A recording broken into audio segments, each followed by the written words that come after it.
Hello and welcome to today's webinar on integrating behavioral health into primary care through Medicaid managed care, made possible by the Commonwealth Fund. Before we get started, I'd like to quickly go over a few logistics. To eliminate background noise, phone lines are being muted during today's event. There will be a moderated question and answer session following today's presentations. You may submit a question online anytime by clicking the Q&A icon located at the bottom of your screen. Instructions are shown on the screen at this time. Today's event will be recorded, and the slides and recording will be shared publicly on chcs.org. At the end of the webinar, we ask that you please complete a brief online evaluation that will pop up on your screen. Your feedback is very important to us, and we hope that you'll take a moment to do this. I will now turn the webinar over to Matthew Rawls, Program Officer at the Center for Healthcare Strategies. Thanks, Travis, and welcome everyone. Good afternoon or good morning, wherever you're joining us from. We're really excited to have all of you here for this webinar on behavioral health integration. On the slide now, you can see our agenda for today. In a second, we'll do some welcome and introductions, and I'll highlight our really awesome group of speakers for today. And this is going to get kicked off by one of my colleagues from CHCS, who's going to give a level setting and national perspective presentation on behavioral health integration across the country. That's going to get followed up by a deep dive into Arizona's approach in integrating behavioral health care. We're really, really thankful to be joined by Arizona's Medicaid director today to give that presentation. And after that, we're going to go on the ground and we're going to get some provider perspectives on behavioral health and healthcare integration from two providers who are in Arizona. And after all these presentations and panels, we're going to have all of our speakers come back and have a moderated Q&A. Like Travis said, you're welcome to enter in questions into the Q&A anytime throughout this presentation, and our team will be looking through them and pulling them for the Q&A portion of the webinar. So next slide.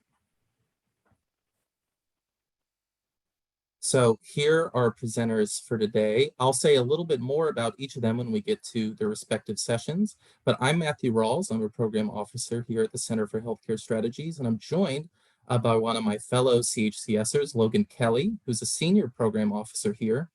As I referenced earlier, we're really fortunate to be joined by three great representatives from Arizona, including Jamie Snyder, who's the director of the Arizona Healthcare Cost Containment System, Justin Bayless, who's the CEO of the Bayless Integrated Healthcare, and April Rhodes, president and CEO of Spectrum Healthcare Group. Next slide.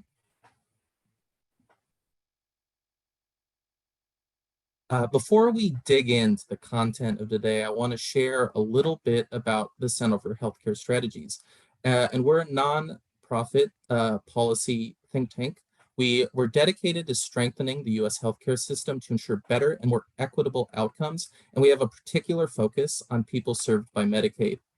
We do this in a number of ways, including working with partners, including states and plans and provider groups, to think about effective models for prevention and care delivery, about efficient solutions for policies and programs that extend out to Medicaid populations, and we really think about how we can ensure equitable outcomes for people being served by Medicaid in the broader healthcare system. Next slide, please. So this webinar is a part of a broader series on the Advancing Primary Care Innovation Project. And what does that look like? What factors into that? And on this slide, you can see a series of core features of advanced primary care in this circle that you see, as well as levers to drive uptake and spread at the bottom. If you see a check mark, that means we've already done a blog and webinar series about the topic, which you can find on chcs.org. The highlighted one, integrated behavioral healthcare, that's why we're all here today. And you can find the webinar recording for this after the presentation also on chcs.org. Next slide. And finally, while you're there, we have an Advancing Primary Care Innovation and Medicaid Managed Care Toolkit. This is really tailored for states to think about those topics on the last slide, those circles and those levers, about how you can really advance primary care innovation in your state. That could be about behavioral health integration. That could be around health equity. That can be about value-based payment. There's a number of topics and a number of resources in this toolkit for anyone who's interested, and you can find that online. Next slide. And now, without much further ado, it's my honor to welcome my colleague, Logan Kelly. Logan works on projects related to physical and behavioral health integration, as well as innovative approaches to financing and payment for behavioral health care. She also leads the Better Care Playbook, an online resource center to provide healthcare stakeholders with the best available knowledge about promising approaches to improving care for people with complex needs. Logan, it's all yours. Great, thank you so much. So today I'll be briefly walking through really a high-level overview of the national landscape on behavioral health integration and some of the key state initiatives and approaches to advance integration. Before I start, I'll just underscore that there's a big range of different approaches on behavioral health integration, and many of these are really designed to support and improve care for different subpopulations. Throughout these slides, we included citations for more information, and I know that those slides are being shared on the CHCS website and also through the chat here. So next slide. So first, I wanted to just briefly explore some of the rationale for why states are looking to pursue greater integration of physical behavioral health. And I know that these will be very familiar to many who are joining us on the webinar today. First is just the high prevalence of behavioral health needs, and that need has really grown exponentially during the COVID-19 pandemic. I think as we're really learning more about every day, adults reporting depression symptoms have tripled during the pandemic. And then there's the fact that many people with behavioral health conditions never receive treatment for those conditions. So nearly 60% of those with mental illness and 90% of those with a substance use disorder never receive treatment. And there's a lot of missed opportunities to do screening and treatment for behavioral health needs in primary care settings. People with behavioral health conditions also have higher rates of physical health conditions. And states evaluating Medicaid spending have seen the higher costs of care that are incurred by people with behavioral health needs. And much of that excess spending is attributable to increased physical healthcare spending. Those who are receiving treatment for both physical and behavioral health conditions often experience gaps in care that may be due to poor coordination or a lack of information sharing between their different providers. And so given all of those poor outcomes, there's an increasing body of evidence on strategies that can help to improve care, and specifically on the benefits of the clinical integration of physical and behavioral health services to really improve health outcomes and quality of life, as well as reduce costs. And we've seen states moving towards whole person care with the recognition that the physical and mental health conditions, as well as substance use disorders, are interrelated and can't be treated or coordinated or managed in isolation. Next slide. So I'll just quickly describe 4 different state approaches to advancing greater integration. First, states have steadily been trending towards including behavioral health in their health plan contracts in what is called integrated managed care. That's now up to 32 states with an integrated benefit for at least some of their Medicaid enrollees. Accountable care organizations, or ACOs, are also an expanding approach as states are looking to improve outcomes and lower costs through greater provider accountability. And many of those states with ACOs have invested in and focused on physical behavioral health integration. Medicaid health homes are a state plan option established under the ACA to improve the quality of care and reduce costs, and really focus on improving care coordination and integrating care for Medicaid enrollees with complex needs and chronic illnesses. And we'll dive into all of these specific examples and a little bit more about what we know about their outcomes in the subsequent slides.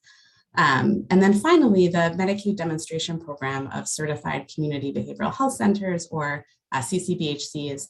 And these are entities that are required to provide comprehensive mental health and SUD services to high-need individuals. And CCBHCs have been rapidly expanding across the country. And again, we'll dig in a little bit more on the landscape of each of these in these next slides. So we can move on to the next slide. So this one shows the map reflects first the states in blue that have integrated financing for physical and behavioral health in their managed care organizations. The states in yellow carve out their behavioral health benefit either to specific behavioral health MCOs or to fee-for-service. I'll caveat this map by saying that many states use different models for different populations, and there's really a broad diversity of approaches. So within each of these two main buckets, states are pursuing really different approaches, but how they pursue these approaches and whether that's also inclusive of ACOs, health homes, or CCBHCs is really shaped by how they finance behavioral health services. And finally, I'll just say that integration of financing does not necessarily lead to clinical integration and improved coordination of care. And data sharing, payment policies, and innovations in service delivery are all really critical. Next slide. And so there's a limited overall evidence base on these integrated managed care models, but we're starting to see some preliminary outcomes from states that have shifted to integrated managed care. So as we'll hear more about, the work in Arizona to really advance physical behavioral health integration. I'll just note that integrated plans for individuals with serious mental illness have been found to be associated with improved patient experience, improved access to preventive care, and chronic disease management. In Oregon, the carving in of behavioral health led to an improved integration of services for those with mild to moderate behavioral health conditions. Those benefits weren't seen in the study for individuals with serious mental illness. And one interesting note there is that researchers found that the carve-in may also reduce racial disparities in access to treatment, as Black individuals who were in the carve-in group who had mild to moderate conditions received more behavioral health services in this approach. And then in Washington State, the early adopting region in their fully integrated managed care model showed improvements in access to behavioral health treatment, quality, coordination of care, and in social measures, which included homelessness and criminal justice interactions. So that's some of that, preliminary findings. Importantly, stakeholders in states that have transitioned to integrated financing have also reported challenges in this transition. And it will be really important to continue to evaluate the evidence that's emerging on these models and also really assessing the best practices that are emerging as these models continue to be implemented and also to mature in the different states where they exist. Next slide. So I'll just quickly highlight two states that have implemented Medicaid accountable care organizations, or ACOs, and each has a distinct approach on physical behavioral health integration. So Colorado, in their regional accountable entities, those entities are accountable for administering physical and behavioral health care services with the goal of increasing providers' ability to deliver whole person care. And each of these entities contracts with primary care providers to serve as a medical home, creates a statewide network of behavioral health providers, and then coordinates care across all of those providers. And all while noting that Colorado does maintain separate financing streams for physical and behavioral health care. And then in Oregon, where ACOs are called coordinated care organizations, there's an integrated global budget with the flexibility to cover health-related services. And I'll note that both Colorado and Oregon ACOs are incentivized to improve member outcomes across both physical and behavioral health indicators. And those integrated measures and incentives are really critical to advancing integration. Next slide. Health homes are defined as a designated provider or care team that provides 6 core services, which include things like comprehensive care management, care coordination, referrals to community and social services. States receive enhanced federal funding for health home services for the first 2 years. And those services can be based in physical or behavioral health providers and can also be coordinated virtually.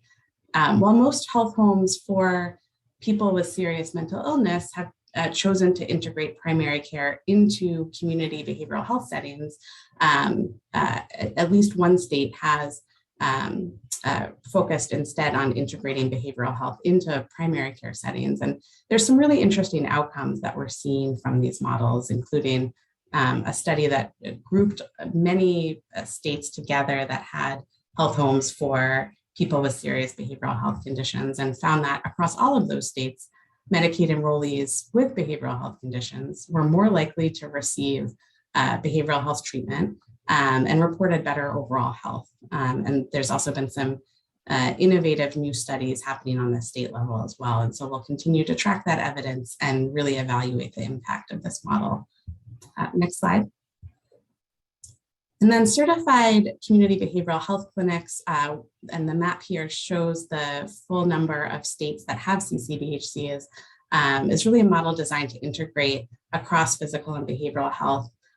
These provider organizations deliver 9 core service types of care, which are outlined on the, some of which are outlined on the slide. And the program was expanded by Congress beyond an initial demonstration and now funds over 400 CCBHCs in the 40 states that are reflected on this map. For some states who participated in the initial Medicaid demonstration, there's a prospective payment system that reimburses the expected cost of services and may include quality bonus payments and can really incentivize performance through quality bonus payments and support care coordination. And there's been a lot of promising evidence about the effectiveness of CCBHCs, and it includes increased access to care, reduced acute care utilization, the goal of improving access to evidence-based practices such as medication-assisted treatment, and then improving the hiring and retention of staff. And the slide says hiring and retention of behavioral health workforce, but this is also, and I think this is really key, inclusive of primary care providers. CCBHCs have increased flexibility to hire additional staff, and that can also result in reduced wait times. And overall, really many CCBHCs are focusing on advancing the integration of care.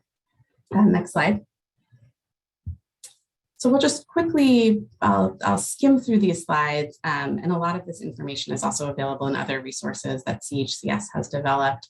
But some of the key levers for making integration work, this slide breaks these down at the state level, the plan level, and the provider level, and shares some steps that each of these different types of stakeholders can take to advance integration. On this slide, it highlights those related to data sharing and quality measures. So whether that's on a state level, investing in data sharing infrastructure and developing an inclusive and integrated quality measure set, at the plan level to really share enrollment and encounter data with providers, and support providers in using that newly available or integrated data. And then at the provider level to really figure out how to most effectively use integrated data and incorporate that into their practice to identify gaps in care, coordinate treatment plans, and support the patients that they're serving. Next slide. At the state level, there's a number of opportunities for states to support innovations in clinical practice and service design to really deliver integrated care at the patient level. So states can assess the need for regulatory reforms, which might mean changes to licensure requirements or enabling same-day services so that a consumer can receive all of their services on the same day and at the same place. States can also collaborate with providers and plans to develop guidance on integrated screenings and then assessments that align with quality measures, and ensure that providers have the necessary information sharing to share data on those assessments and try to reduce the need for what could be duplicative screenings across different provider types. And then at the provider level, there's many different opportunities to redesign services and staffing and really support and enable team-based and patient-centered care. So next slide. And then finally, there are payment and business practices. Across the domain of payment and business practices, there are a number of different levers for integration as well. And at the state level, it's important to eliminate financing silos, develop financial incentives, move plans to implement alternative payment models or APMs, and really support provider readiness for integration. And then at the plan and provider level, there's also a lot of opportunities to develop and foster value-based payment arrangements. And I'll speak more to those over the the next few slides. And just note that there's also a lot of opportunities for providers to pursue partnerships and relationships that might enable them to increase the services that they provide. So next slide. So then very briefly, I'll just say that there are a number of innovative and interesting developments related to value-based payment approaches that are inclusive of behavioral health. And those are outlined here, whether that's targets in Medicaid MCO contracts. VBP models can be either behavioral health specific or cover comprehensive services inclusive of physical health. And then some of the opportunities in those can be to incentivize evidence-based and coordinated care, address some of the funding gaps in the behavioral health system. But there are challenges as well, including the difficulty of initiating VBP arrangements and the challenge of entering into these arrangements, especially for smaller behavioral health providers. Next slide. So some key takeaways, and I think many of these takeaways will be addressed by the later speakers and really illustrated by the work that's taken place in Arizona to advance integration. First is that integration requires action at multiple system levels, from the clinical to the administrative to the financial levels. And there's more than one path to integration at the state level. Partnerships are really key, and especially partnerships between physical and behavioral healthcare stakeholders, and partnerships that bring those stakeholders together in new ways. So successful partnerships to advance integrated care can add value that's really greater than the sum of their parts, and that's by creating shared new capacities or expertise and the culture that's forged by that collaboration.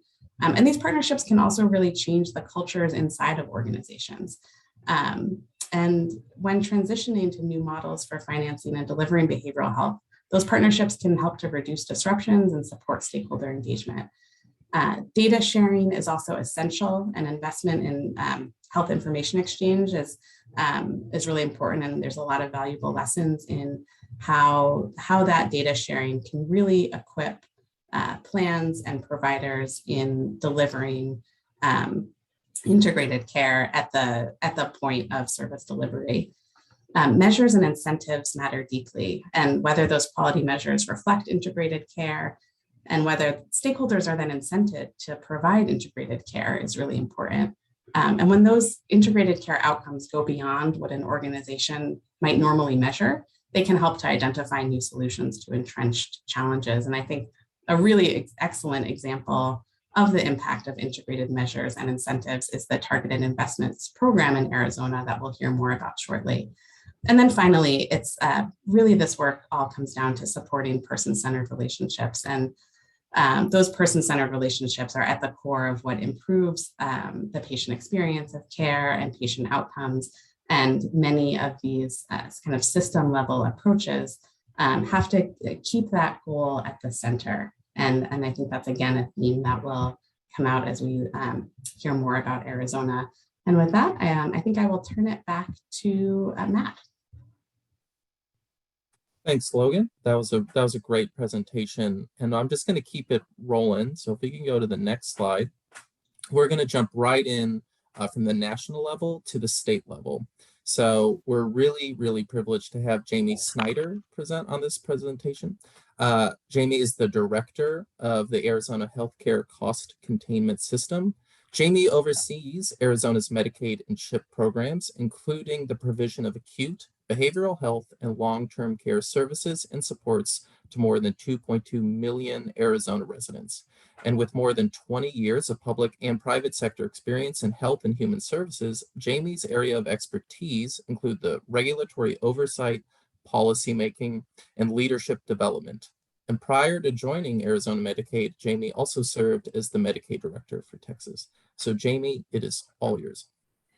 Thanks so much, Matthew. And thank you, Logan. You teed up on my presentation really nicely. It's such a thrill to be here with all of you today and to share in presenting with my friends at CHCS and with two of our providers in Arizona that have elected to really join us in our journey around integrated care. If we can go to the next slide. Logan talked a little bit about this. When we look at integration in Arizona, we really have been focused on integration at 3 levels. Integration at the state agency or policy level, making sure that our policies are reflective of an integrated care model. Integration at the health plan or payer level, ensuring that individuals in our system can access the full continuum of physical and behavioral health services from one health plan, and integration at the provider level, which is what I'm going to focus most of my energy on today. And our integration effort at the provider level has really been under this framework that we call our Targeted Investments Program. And just to level set before I go any further, I should note that historically, prior to the last decade, the administration of behavioral health services at the state level lived in a separate state agency, the Department of Health Services. In 2016, the Department of Health Services Behavioral Health Unit merged with Access, the state's Medicaid program, really allowing us, again, to integrate our model at the policy level. In addition, the provision of behavioral health services was carved out for members under the old fragmented construct where individuals were accessing their behavioral health services from one health plan and their physical health services from an alternate health plan. But if we go to the next slide, you can see our efforts to integrate care at the payer level, again, ensuring that individuals are able to access that full continuum of physical and behavioral health services under one health plan product. We had a good model as a basis for our payer integration efforts, and that's our long-term care program, serving individuals who are elderly or have physical disabilities. That product line has been integrated since the inception of the program in 1989. But you can see with this graphic, we really began in earnest in 2013 to integrate care at the payer level for various populations over the course of a series of years. So starting in 2013, we transitioned children served under our children's rehabilitative system into an integrative health plan product. And then you can see that we incrementally integrated, or rather transitioned populations into an integrated product over the course of the next several years, including individuals determined to have a serious mental illness, individuals who are dually eligible, receiving both Medicaid and Medicare services. And then in 2018, we took the most dramatic step in our payer integration effort, where we integrated children and adults accessing general mental health and substance use services, non-SMI populations. So 1.5 million of our then 1.8 million enrollees transitioned into a fully integrated health plan product. If we can go to the next slide. But again, integration it really needs to occur at all 3 levels, the policy, payer, and provider level. And so in our effort to integrate care at the provider level, ensuring that individuals were able to access the full continuum of supports and services within one clinic location, we initiated in 2017 our Targeted Investments Program. Under our 1115 waiver, we obtained approval from the Centers for Medicare and Medicaid Services to establish our Targeted Investments Program. It's a $300 million program, or over that 5-year period. We're now actually in our 6th year under an extension to our 1115 waiver, where we offer incentive payments to providers like Spectrum and like Justin's organization who've decided to join us in our integration journey. And it includes primary care practices, behavioral health organizations, acute and psychiatric hospitals, and then justice clinic sites, which I'll talk a little bit more about in a moment.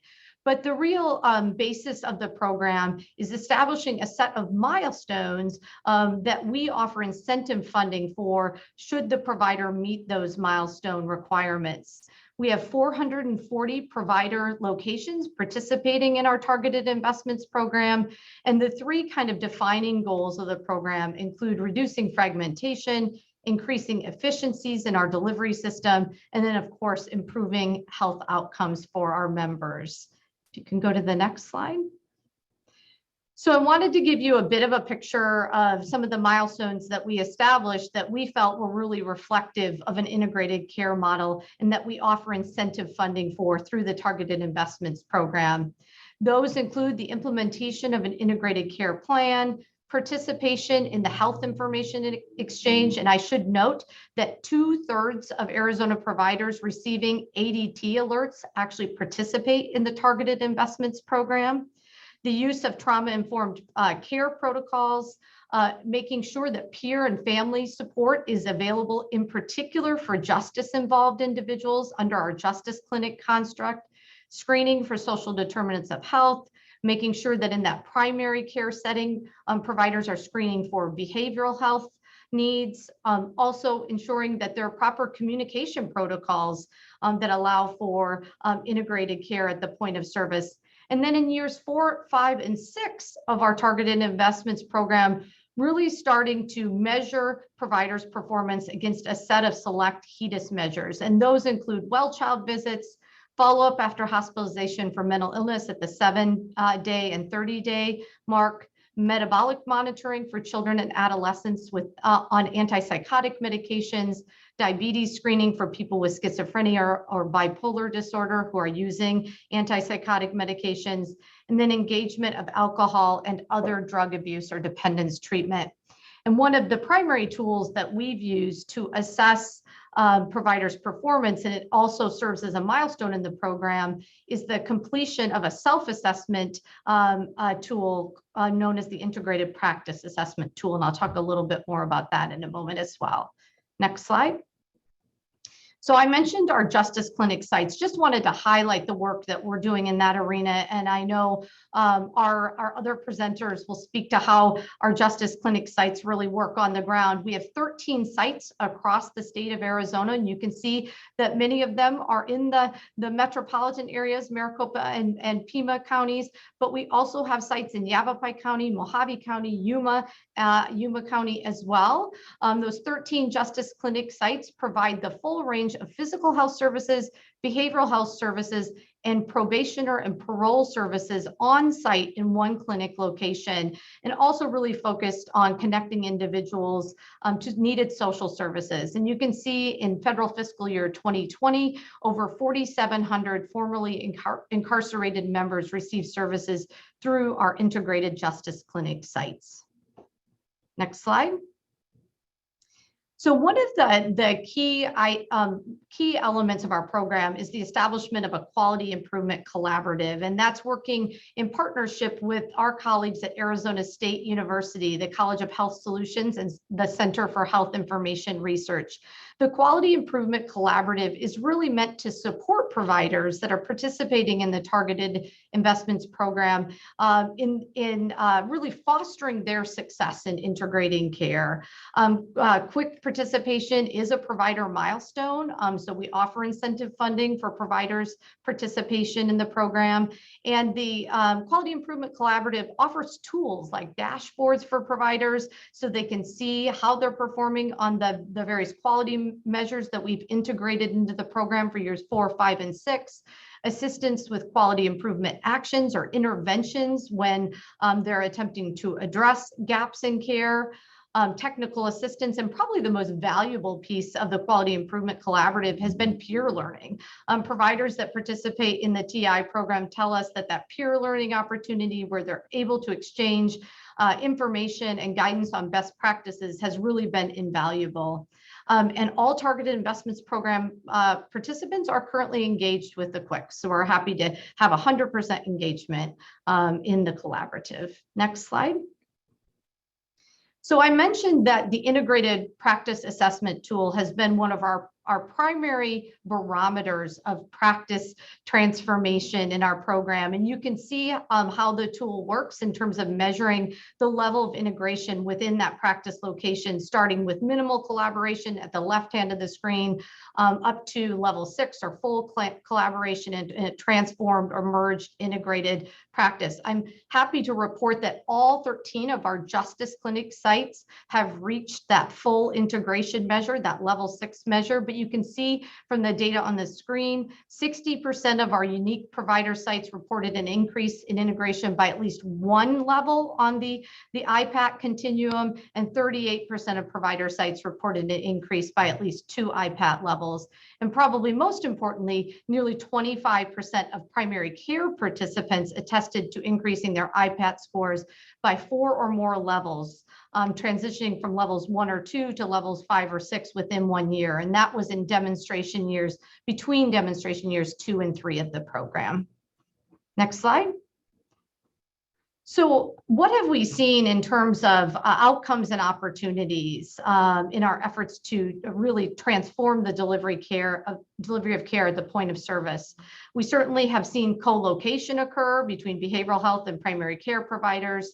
We've also seen coordination around payment of behavioral health services in primary care, an additional level of engagement for our justice involved members, behavioral health support in the process of offering chronic disease management, a clear focus on high risk members, and really, and Logan mentioned this, bridging the gap between the cultures that have historically existed between the provision of physical and behavioral health services within those clinic locations. And I'm happy to report that, and this is hot off the presses, we have data from our interim evaluation of our 1115 waiver over the first 5 years of the waiver period, and targeted investments providers have outperformed non-targeted investment providers in some key metrics, including the initiation of alcohol and drug abuse dependence treatment, the engagement of beneficiaries, and ensuring that individuals with opioid use disorder are able to obtain medication-assisted treatment. If we can go to the next slide. So now we're really at a turning point with our program. We have appealed to CMS to continue the targeted investments program for an additional 5-year period beyond the 6 initial years of the program. And we really feel that in order to continue to be effective, we must really extend our understanding of integrated care to not only include the provision of physical and behavioral health services, but also connecting individuals to critical social services when social risk factors present. We can go to the next slide. So our Targeted Investments 2.0 program, and we're linking to the concept paper here, again, is seeking waiver authority to extend the program from 2022 through 2027. The concept paper does provide additional detail, but if you can go to the next slide, I can provide you with an overview of the goals.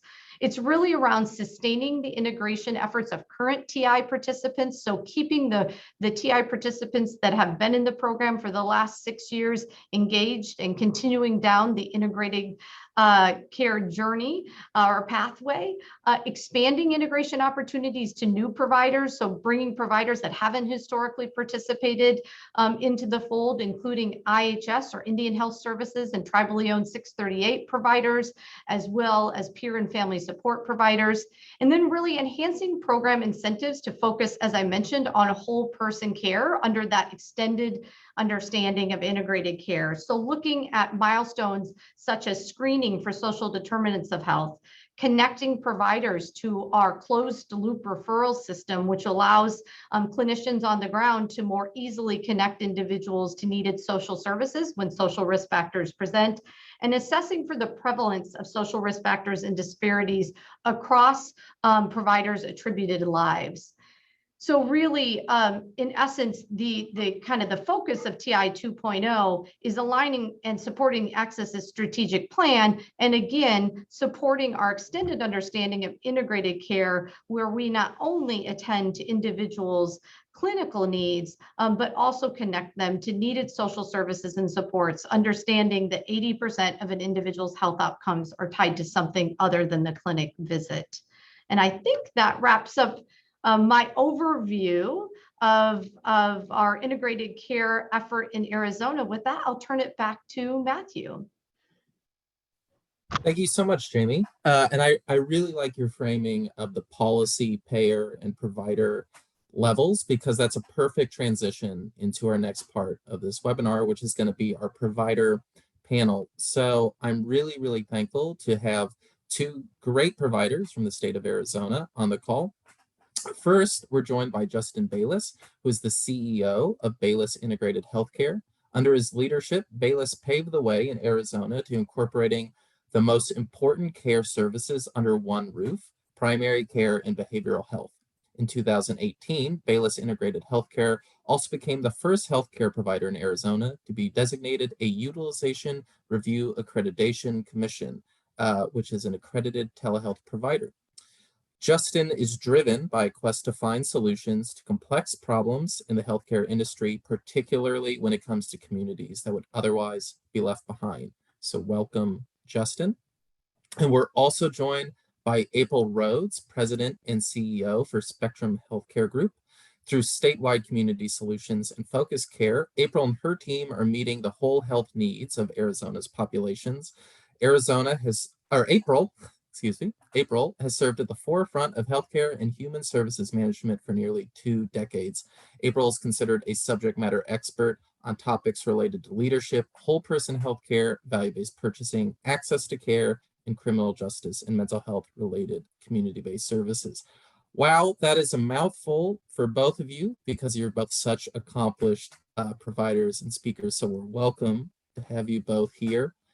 So Justin, I'm going to start with you. And in some of our calls leading up to this webinar, you said that your organization was very early to pursue integration. I'm curious if you could tell our audience when Bayless Healthcare Group started integrating and what challenges you faced along the way. Sure. Thanks for having me, Matt. And I think Director Snyder pointed out that the Access Administration actually started integration with the All-Tex population, long-term care population here in Arizona in the late 80s. We, without really recognizing what integrated healthcare was in 2008 through 2010, focused a lot of our efforts on the geriatric population in these skilled nursing facilities and assisted living facilities throughout the Phoenix metro area. What we found was that when we brought in a multidisciplinary behavioral health team to partner alongside of primary care providers, as well as the staff in those facilities, we quickly identified improved quality of care and improved outcome measures. We saw very quickly the improved quality of life scores for these patients. The primary care providers really enjoyed having us in an interdisciplinary team conference setting. They no longer also had to prescribe psychotropic medicine to these patients. And the payers and the 3 long-term care payers in the community at the time started to see the value associated with bringing our service mix to these facilities. And so in 2010, it dawned on me that our existing Children and Families program could really benefit from this as well. And so I reached out to one of our federally qualified health center partners in the community who was referring to us quite a few children and families, but we noticed only around 15 to 20% of those families actually showed up to our outpatient behavioral health facilities. And my father, who's a clinical psychologist, and my mother, who was a master's level counselor, sat down with them and said, it's an opportunity for us here to destigmatize the approach to mental health care, but also leverage what we've learned here in the skilled nursing environment, assisted living environment, and start to bring this all under one umbrella. And so in 2011, we launched our fully integrated model, bringing in primary care into an existing behavioral health setting, and the rest is kind of history. So that's how we got into integrated healthcare. That's great to hear. And April, I'm curious what Spectrum's journey's been like. What was your BHI process like, and what challenges has Spectrum sort of overcome along the way? Thanks, Matt, and thank you so much to the Center for Healthcare Strategies for having us today. It's a really important topic and certainly one that I could talk about at length, and so y'all have to keep me focused on the questions at hand for sure. But Spectrum, started our integration journey back in 2009, and in response to the study that was published shortly before that showed that people living with serious mental illness were dying 25 years younger than the rest of the population. And at that time, as a community mental health center that was providing services to a very large population of people living with serious mental illness, we really felt that not only were we well positioned to support those individuals in receiving physical health services, but really that we were responsible to do so. And so we began with a very small subset of individuals living with serious mental illness, about 99 people, and providing integrated care to them with a co-location contract with the local urgent care. And then through that time, since 2009 and to now, we've tried on pretty much every type of integration model that you can imagine, arriving at our fully structurally integrated model that we have today, that, as Jamie mentioned earlier, is the level 6 on the IPAT assessment tool, integrating fully at the electronic medical record level.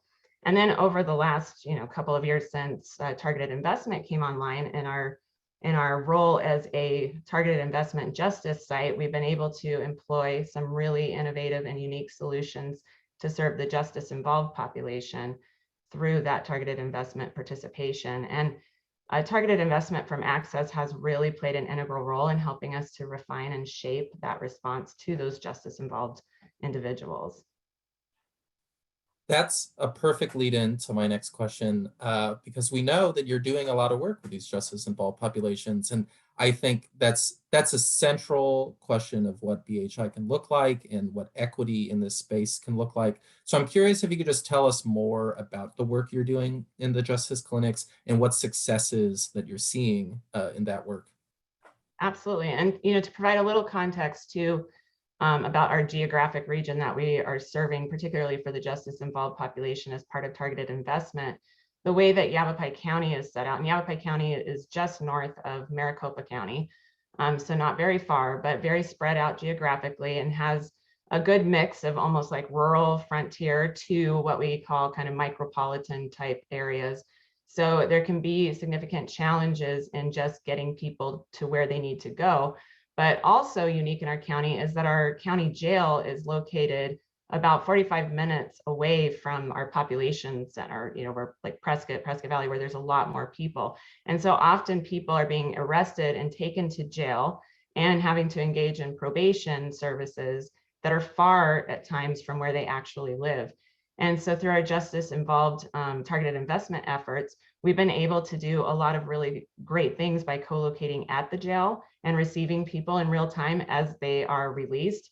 And as many of you know, people coming out of jail, it's not really done on a schedule necessarily. When the judge says that they're free to go, they have to be released immediately. And so sometimes that can occur at weird hours. And so we've been able to co-locate and receive people immediately once they come out, and connect them in real time, sometimes even in the parking lot, in our mobile vehicles that were provided and paid for through the expansion through targeted investment, connecting them to real-time access to virtual primary care, on-site primary care, even if it's going to our centers that are about a mile away, or providing transportation to a health home or a provider that they may already be enrolled in. And sometimes that's a statewide effort. So we've been able to do things like real-time assessments for behavioral health, substance use disorder, pain management, primary care, connecting them with providers across the state and getting them there, giving them rides to where they need to go, and then also assessing their employment and housing stability as a part of that. So it's been really great to have that support from Access through targeted investment to be able to really innovatively think about how can we solve for these unique situations people are going through.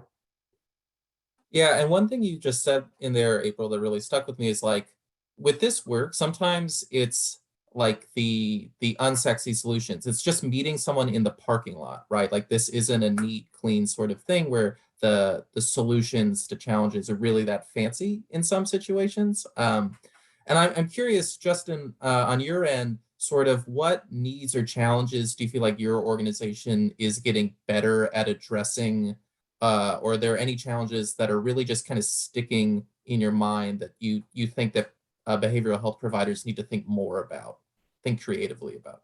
Yeah, so a couple things. So I think one of the things that we believe in is that oftentimes systems recognize that there is an issue with mental health or substance use, but often the mental health services and substance use services are diluted.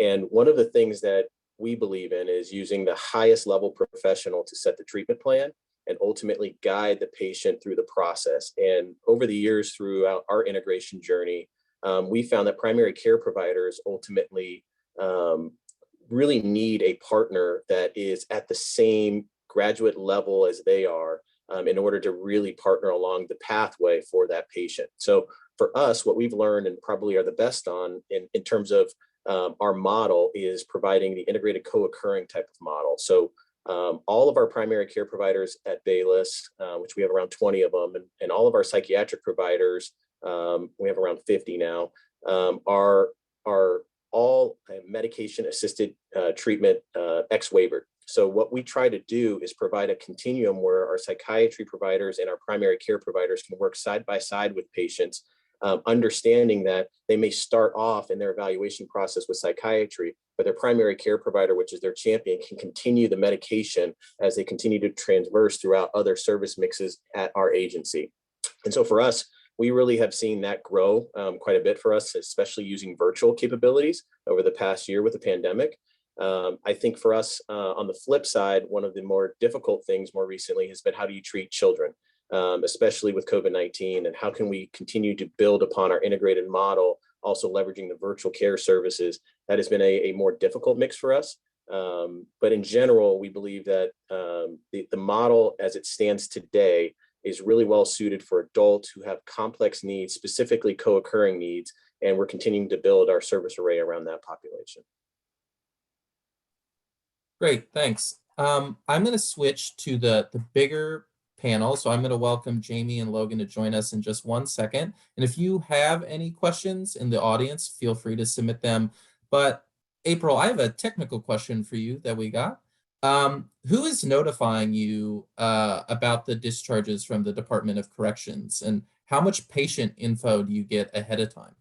That's a great question. And actually, I would provide a little bit of clarification there, because we're working directly with the county jail, which is actually not a part of the state Department of Corrections. It's operated by the county sheriff's office. And so interestingly, and probably not surprisingly to a lot of people, we had to overcome a lot of challenges around data sharing between the county sheriff's office to the treatment providers, and working closely with Access as well as the managed care organizations to put in a process by which we could get real-time information when people are going to be released. But one of the most unique things I think about our county and our sheriff's office, and in particular how it's spreading to the rest of the state, is a program that they put in place that is for reentry planning. And so the county sheriff's office actually applied for and received funding to staff 24/7 reentry specialists that are screening in real time every single person that comes into the jail. And so for jails, that can be thousands of people versus, they're coming in and coming out, versus in the Department of Corrections, where releases are a little bit more planful. You have a little bit more lead time because they're coming out of a prison, situation. In jails, it can be as quickly as 12 hours. So they made an intentional effort to have people there all the time screening for ACEs, our adverse childhood experiences, looking at different indications that a person might have a substance use or mental health concern, and then connecting them directly in real time with the Spectrum co-located team that is then taking that warm handoff. And so we get those alerts electronically. We participate heavily in the Health Information Exchange contexture that oversees Arizona's Health Information Exchange. And then we respond in real time as a result of that. And it sounds kind of easy when I say it, maybe common sense, but we had to go through, jump through a lot of hoops to get that in place from all the participating entities to share that information. Got it. Thank you. And I really appreciate that clarification. So I'm going to welcome back Jamie and Logan. So if you both don't mind joining on camera. And Jamie, I actually have a question directly for you from the Q&A. One thing we've touched on both in this discussion and the earlier presentations is health equity. So I'm curious, does Arizona Medicaid have an overarching health equity goal that's related or factors into your behavioral health integration strategy? That's a great question. Thank you, Matthew. What I would say is our work around integration, I think, is naturally tied to our focus on health equity within the state Medicaid program. But I think we're really extending that work and and enhancing our efforts to ensure that we eliminate disparities in our program with targeted investments 2.0, because TI 2.0 in particular will really ask that providers, in particular providers that have participated in our program over the last 6 years, that they join us in extending their notion of integrated care to include connecting individuals to needed social supports, whether that's connecting providers to the closed loop referral system, conducting that analytics exercise where they look at disparities that exist among the population that they serve within their clinical practice. That's where I really think we're going to sort of hit the needle on that ahead, or I don't know if that's the right phrase there, but that's where I think we're really going to be able to start definitively taking a look at disparities that exist within our program at the practice level, at the provider level, and working to implement interventions that allow us to eliminate those disparities. Yeah, that's really helpful. And I'm curious, April and Justin, like we talked a lot about partnerships, right? And everyone kind of winked and nodded or like referenced that y'all are partners, y'all know each other, right? You've worked on behavioral health integration as a state for a long time.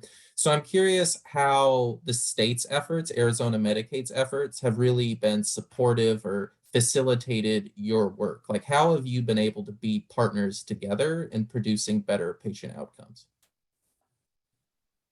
Go ahead, April. Oh, I think it's been a game changer, honestly. And so again, reflecting back to, and Justin mentioned this too, we've both been on this integration journey as providers on our own, kind of advancing those efforts because we could see internally at our organizations that there was a need for that, and that whenever you provide those services to individuals, the outcomes demonstrate better care and improved care or improved health. And so we kind of started on that journey on our own. And then when the state, like when the system, the system design drives service delivery. And so at the very highest level, having access really say, this is a priority and we're going to transform the system to support those efforts was certainly a game changer for Spectrum as we were navigating incredibly challenging times from a financial perspective and providing primary care on our own to cultural challenges and trying to, you think on paper, it seems like, sure, we'll get psychiatry and we'll get primary care together in the same room and they're just going to organically want to do this work together. That is most certainly not, it doesn't happen that easily. And so when the system is reset to support integration at this level, that changed everything, I think, for the provider organizations. And really, I don't want to say the word force. Force is a strong word, but it drives that collaboration. We have to all work together and collaborate together to make that work across all of our organizations and ultimately keeping in mind the goal of the members' improved care. So I would say that has been instrumental. And Matthew, do you mind if I chime in really quickly? I'm sorry, Justin. I think one thing that I sort of neglected to clearly define is the real focus of the targeted investments program is around providing incentive funding for building the infrastructure to create an integrated clinic practice. So it's not as if it's incentive funding for services offered. And so that's what we've really seen as a result of the TI program is that providers have been able to be successful in building sort of the framework or the foundation for an integrated care practice. Yeah, I was just going to touch on it. April will resonate with this. Back in 2008, 2010 time period, having a conversation about integrated healthcare was almost taboo. And if anyone from a state level, payer level, or provider level is really thinking about going down the path of integration, it really starts with culture, and it starts with internal culture and external culture. And one of the hardest things I think to do is to get people behind a vision where it doesn't exist yet and you don't see it from the regulator really pushing that vision. And so from our standpoint, going through the process of all text and learning from that, and then CRS and really pushing that vision of here's what is going to be the best for low income populations, especially our focus on inner city minority populations, understanding that this is going to provide better outcomes and ultimately better quality of life for certain individuals and lower your cost. I think that took a lot of time for people to get behind that until Access really said, okay, here's the vision, as the Director Snyder talked earlier, at all three levels. And I think now that conversation is still difficult because certain people still don't understand the impact. And as Logan shared earlier, the data is still coming out around this. But I think the regulator pushing this and really helping that culture, again, externally, but internally as well, having physicians who are trained in different silos and aren't taught to collaborate in a certain setting, this really has helped us sell, internally and externally, why this is important for our population.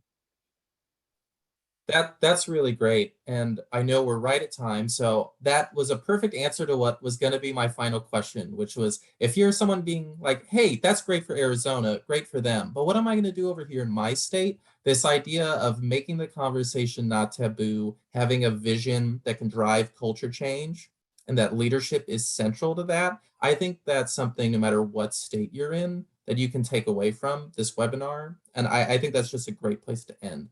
So I'm going to wrap up with some closing remarks. So if the slides could come back. Thank you so much to everyone who attended this webinar and to all our panelists. This was a great, great conversation. I wish we had had more time to keep going. I think we all could have gone for a lot longer.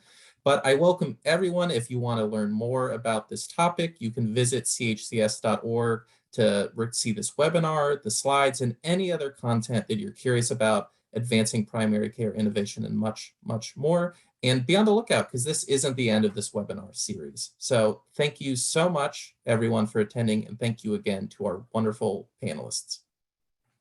Have a great Thanksgiving.